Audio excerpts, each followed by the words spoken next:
about the absentee landlord wasn't per se exactly about the on holiday, but for years, even when I was the president of the Civic, I tried to get the city to listen to me about absentee landlords.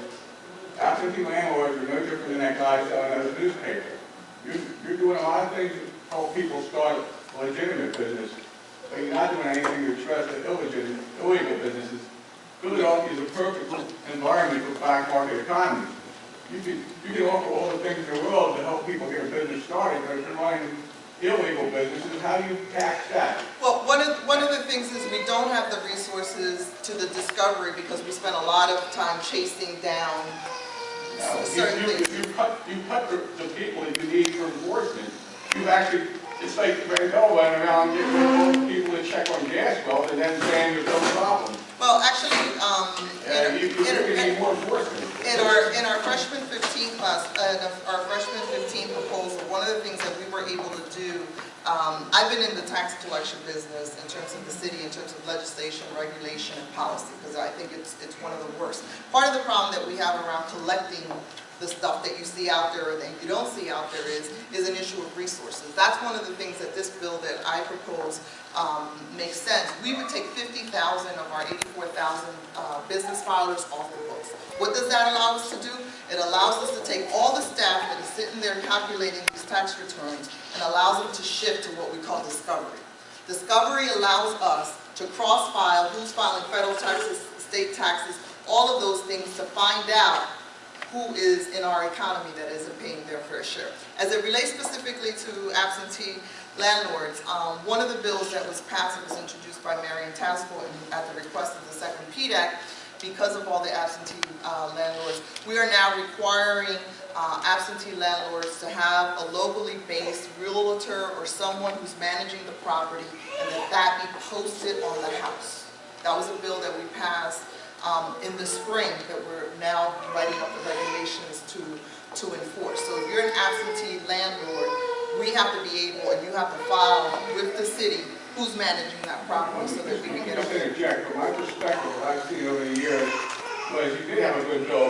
Mariano actually put it in place. You had the Landlord-Tenant Act and no one enforced it. That was supposed to benefit both the landlords and the tenants. But what I've seen happen is, you see, and if you actually wanted to start a one-man task force, I'm handicapped. I'll take 1% of all the money I bring into the city and I'll be a millionaire. Okay? Because I can sit there right now with an internet connection and free access, I can sit there and shake down all the people that are not paying their taxes just for a free internet connection.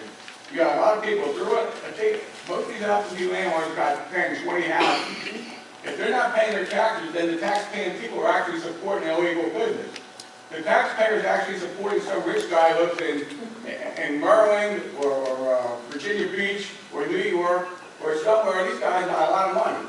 So they're not paying the city, they're not paying the state, and they're not paying the federal government. Well, and what I find out the problem is, and I did a little research, there's a few people in Philadelphia that actually own some real estate that are probably doing the same thing. So if you got your own people renting houses and making a little extra income that they're not paying taxes on, then the people who work for the city are actually not enforcing it because they're afraid they're going to get caught. Well, and I don't want to name names right now, but it was a high-profile name working for the housing authority. Well, I think one of the things that we have done to improve the system a little bit better, for instance, every year when there are rental license renewals, what Ellen and I is doing is now going back and checking who didn't renew their license to make sure that they're not continuing to rent without renewing their licenses. One of the things with technology, and I think as one of our challenges in the city has been our ability to cross-reference. We passed a bill that if you owe city taxes, you can't get zoning anymore. We've taken some steps. The bottom line is whoever wants to cheat is going to cheat. We're not going to find everybody.